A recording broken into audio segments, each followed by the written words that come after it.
Hello everyone. तो आज हम पढ़ेंगे अपना एडवेंट ऑफ यूरोपियंस, जो हमारा मेजरली हमारा मॉडर्न हिस्ट्री का पार्ट है। और इसमें हम लोग जानेंगे कि कैसे कैसे ये अदर कंट्री के यूरोपियंस हमारे देश में आकर उनका आगमन कैसे हुआ। तो जानिए, चलते हैं, जानते हैं क्या होता है। ठीक है, तो ये मेजरली क्या हुआ था ना कि दो देश थे, एक स्पेन और एक पुर्तगाल। तो ये दोनों बीच में आपस में लड़ते थे कि मैं ये इसी रूट से जाऊंगा, मैं इस रूट से जाऊंगा। तो इन दोनों के दरमियान एक ट्रेटी ऑफ टॉर्डेलस साइन हुआ, जिसमें मेजरली आपको ये याद नहीं रखना है, मैं आपकी जस्ट इन्फॉर्मेशन के लिए बता दे रहा हूँ। एक ट्रीटी ऑफ टॉर्डेलस साइन हुआ जिसमें ये तय हुआ कि जो पुर्तगाल होगा वो ईस्ट सी रूट में जाएगा और जो स्पेन होगा वो वेस्ट सी रूट में जाएगा। तो ठीक है, तो ये पुर्तगाल ईस्ट सी रूट में जाता है और इसका जो सबसे पहला जो शख्स होता है जो जाता है पुर्तगीज, उसका नाम रहता है वास्को डी गामा। जैसा आप लोग देख सकते हैं, ये नोट्स भी मैंने आपको प्रोवाइड करा दिया, आप लोग देख सकते हैं।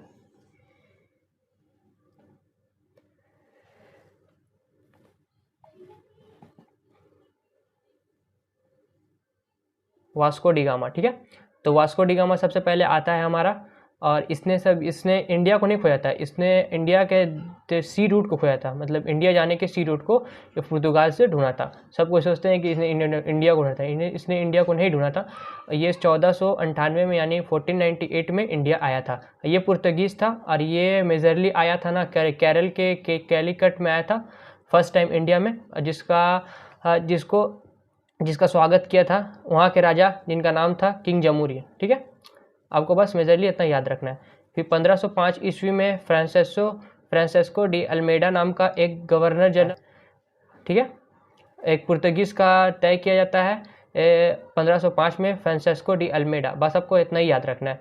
अब इसने और इसके कुछ मेजरली काम के बारे में आप जानना चाहेंगे ना, तो इसका आप लोग मेजरली कुछ काम का नाम जानना चाहेंगे तो आपके ये ब्रॉड ब्लू वाटर पॉलिसी किया था, जिसे हम कार्टेज सिस्टम भी कहते हैं, और ये एक टाइप का ट्रेड लाइसेंस होता है। ठीक है, और फिर 1509 ईस्वी में अल्फांसो डी अल्बर्ग ये कैप्चर करता है गोवा को 1510 ईस्वी में। बस आपको इतना ही इसको याद रखना है, और अदरवाइज और कुछ इसमें याद रखने की ज़रूरत है नहीं। ठीक है, और नीनो डी क्विनो ये एक पुर्तगीज़ का एक गवर्नर रहता है, नियुक्त किया जाता है।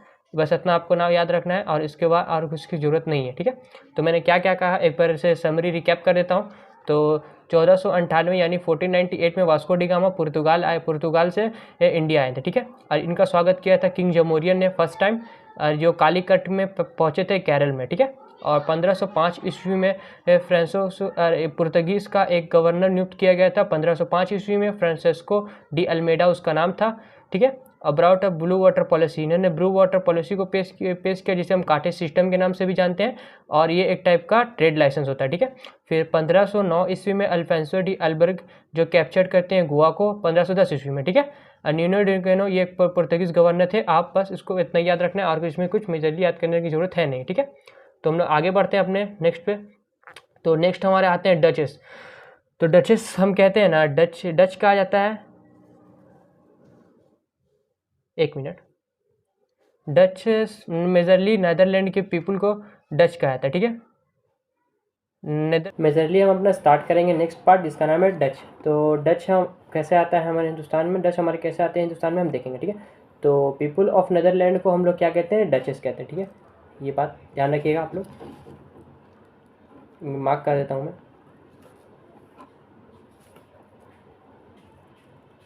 तो पीपल ऑफ नेदरलैंड को हम क्या कहते हैं, डच कहते हैं। ठीक है, द फर्स्ट फैक्ट्री डच उसने कहाँ डाली थी, मसूलीपट्टनम में 1605 ईस्वी में। ठीक है, और ये उसके बाद इंग्लिश ब्रिटिशर का आगमन होता है, और 1599 ईस्वी में ईस्ट इंडिया कंपनी बिल्ड होती है। ठीक है, उसके बाद 1600 ईस्वी में रिसीव होता है royal charter from queen Elizabeth.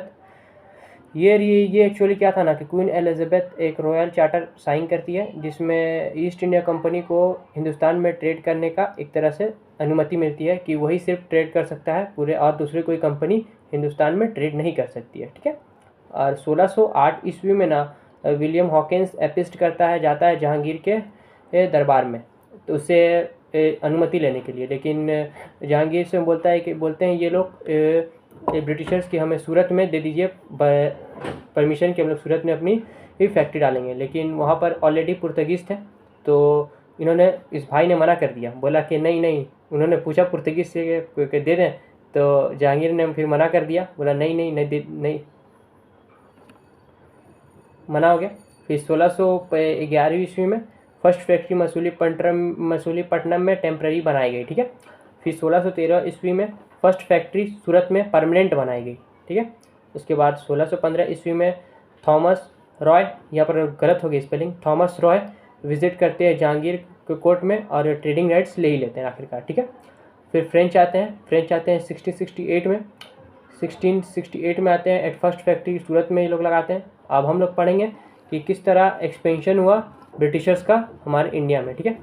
तो ये हमारा मेजरली, अब हम इसके बारे में जानेंगे किस तरह ब्रिटिशर्स हमारे इंडिया में फैले, ठीक है, जानते हैं हम लोग। तो इन्होंने ना सबसे पहले कुछ जंगें लड़ी, जिसे हम डचेस को एलिमिनेट किया, जिसे हम बैटल ऑफ छिंसूरा या बिदिरा या हुगली, ये मेजरली हुगली नदी के किनारे वाली जंग हुई थी, इसीलिए इसे बैटल ऑफ हुगली भी कहते हैं। 1759 में ये जंग हुई थी, जिसमें रिज़ल्ट जो हुआ था ना, इसमें डचेस हार गए थे। डचेस हार गए थे, मेजरली डचेस हार गए थे, ठीक है। और डचेस हार गए थे और ब्रिटिशर्स जीत गए थे। उसके बाद बैटल ऑफ स्वाली हुई, जिसमें पुर्तगीज़ हार गए ब्रिटिशर से 1612 ईस्वी में। उसके बाद कुछ कार्नेटिक वॉर्स हुए। कार्नेटिक वॉर्स मेजरली हम कहते हैं ना, जो कर्नाटक रीजन्स होते हैं उसमें जो वॉर लड़ी गई ना, उसी कार्नेटिक वॉर कहते हैं। ये मेजरली कर्नाटक के रीजन्स को कहा जाता है, ठीक है। और ये कार्नेटिक वॉर्स जो हुए थे ना, वो ब्रिटिशर्स और फ्रेंच के दरमियान होते हैं। ये टोटल 3 कार्नेटिक वॉर्स हैं। तो रफली आपको सब कुछ तो याद रखना नहीं है, इसमें से कुछ आपको याद रखना है। तो टोटल 3 कार्नेटिक वॉर्स हैं, जो आपको रफली बस याद रखना है कि 70 एक्चुअली तो नहीं पूछेगा, लेकिन 1744 से 1763 तक ये 3 कार्नेटिक वॉर्स चले थे, ठीक है। तो फर्स्ट वाला कार्नेटिक वॉर स्टार्ट होता है 1744 में से स्टार्ट होता है, 1748 में इसका एंड होता है। और इसमें एक छूट गया है, मैं आपको बता देता हूँ। इसका नाम था ट्रीटी ऑफ एक्स-ला-चैपेल।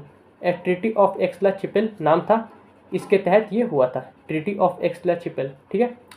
और सेकेंड कार्नेटिक वॉर यहाँ पर छूट गया है, मैं ऐड कर दूंगा बाद में।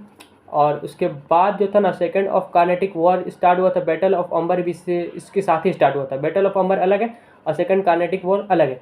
ये 1749 में स्टार्ट हुआ था, 1754 तक चला था, जिसे हम ट्रीटी ऑफ पांडिचेरी कहते हैं, ठीक है। और फिर थर्ड कार्नेटिक वॉर इसे battle of won the wash के नाम से भी जाना जाता है, जो 1760 में हुई थी। और ये 1756 से स्टार्ट हुई थी और 1763 में इसका एंड हुआ था, जिसे हम ट्रीटी ऑफ पेरिस भी कहते हैं।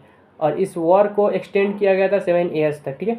इस वॉर को 7 ईयर तक एक्सपेंड भी किया गया था। और मेजरली मैं बता दूं कि इनसे एग्ज़ाम में एक क्वेश्चन आया था, आपको बस 1-2 चीज़ ध्यान रखना है कि ब्रिटिशर फोर्स का जो लीड थे ना, वो एरिक कोट थे, और जो फ्रेंच फोर्स के लीड को जो थे वो था कॉन्टे डी लैली और एरिक कोट। ये दोनों नाम आपको ध्यान रखने हैं। इन दोनों में से क्वेश्चन आ चुका है प्रीवियस ईयर CG